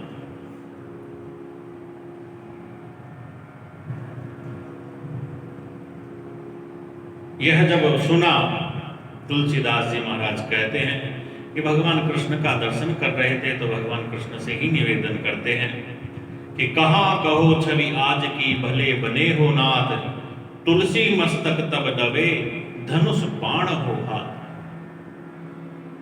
ऐसा जब तुलसीदास जी महाराज ने कहा तो कित मुरली कित चंद्रिका कित गोपियन को साथ, अपने जन के कारणे कृष्ण भय रघुनाथ। मुरली लकुट दुराय के धर्यो धनुष सर हाथ। तुलसी लखी रुचिदास की नाथ भय रघुनाथ। अपनी छड़ी मुरली छुपा करके और भगवान धनुष बाण हाथ में लेकर के सबको दिखाई देते हैं। तो भक्ति की महिमा को इस प्रकार से भगवान ने प्रकट किया है। इनके जीवन का एक बड़ा सुंदर प्रसंग है, जो प्रसंग ऐसा है कि जो मधु दीने ते मरे माहुर दियो न जाय। जग जीत हारे परसुधर हारि जीते रघुराय। जो मधु दीने से मरे माहुर दियो न जाए। अरे भाई, जो शहद देने से ही मर जाए तो फिर जहर देकर के झूठी बदनामी क्यों लो। जग जीते हारे परसुधर हारि जीते रघुराय। भाई, परशुराम जी का चरित्र सुना आपने, जो भगवान के अंशावतार हुए। 21 बार इस पृथ्वी को क्षत्रियहीन जिन्होंने कर दिया, जीत लिया 21 बार। लेकिन भगवान श्री रघुनाथ ने अपने विनय से, अपने प्रेम से उन्हें जीत लिया। हम तो ब्राह्मणों के सेवक, हम तो ब्राह्मणों के दास, ऐसा ऐसा कह करके ही, यानी हार करके भी और जीत लिया। ऐसा एक बड़ा सुंदर प्रसंग हुआ कि किसी कृष्ण भक्त ने तुलसीदास जी से कहा कि देखो कि एते चांस कला पुंसः कृष्णस्तु भगवान स्वयं। अरे, और सब तो अंशावतार हैं, पूर्ण परब्रह्म परमात्मा तो भगवान श्री कृष्ण है, इसलिए उनका भजन करो। कहने का तात्पर्य यह था कि राम जी तो अंशावतार हैं, इसलिए राम जी को छोड़ो, कृष्ण जी पूर्णावतार हैं, कृष्ण का भजन करो। ऐसा जब किसी भक्त ने कहा, तुलसीदास जी सहज में कहते हैं, अरे तुमने आज बड़ी सुंदर बात बताई। अरे, मैं तो चक्रवर्ती महाराजाधिराज दशरथ का पुत्र राम जो है, उन्हीं राम को परम सुंदर अति अनूप मान करके बड़े अनुराग से उनका भजन करता था। आज आपने बताया कि वे तो ईश्वर के अंश भी हैं। मैं तो दशरथ जी का पुत्र मान करके ही उनका भजन करता था। आज तो तुमने बहुत बड़ी बात बता दी कि वे भगवान के भी अंश हैं। इससे मेरी प्रीति, मेरी रति, मेरी भक्ति भगवान के प्रति और 100 गुनी हो गई। ऐसी जब बात कही तो भाई बताओ फिर वह कृष्णानुरागी भक्त और क्या कह सकता था। यद्यपि शास्त्रों का प्रमाण देकर के राम को भी पूर्ण परब्रह्म परमात्मा सिद्ध कर सकते थे, लेकिन क्या आवश्यकता, व्यर्थ का प्रपंच करने की क्या आवश्यकता। अरे, जहां पर माधुर्य से ही और हम जीत सकते हैं, क्योंकि इनका तो सिद्धांत ऐसा ही था, माधुर्य परत्व से ही इन्होंने उसे जीत लिया कि भाई मैं तो दशरथ का बेटा राम ऐसा जान करके भक्ति करता था। आज तो तुमने बताया कि ईश्वर के भी अंश हैं, मेरा तो प्रेम उनमें 100 गुना हो गया।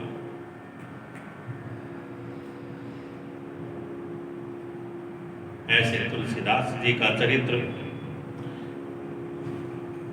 और अनेकों चरित्र हैं, लेकिन प्रियादास जी महाराज ने जिनका विवेचन वर्णन किया उन सबको ही यहाँ पर बताया गया है।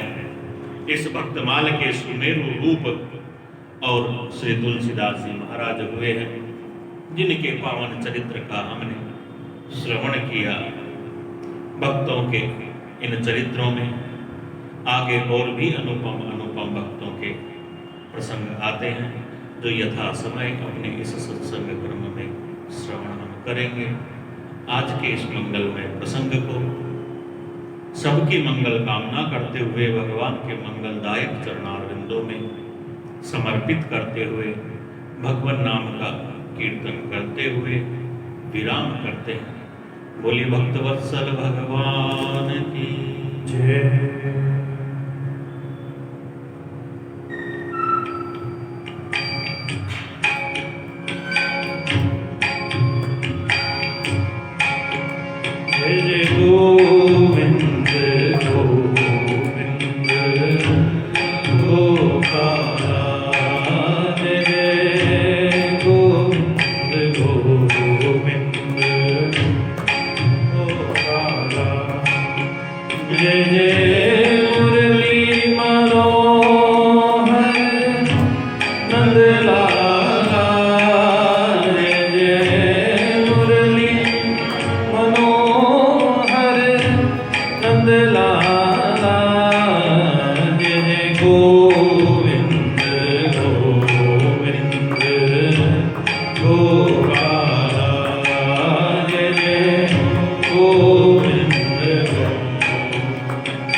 जय जय मुरली मनोहर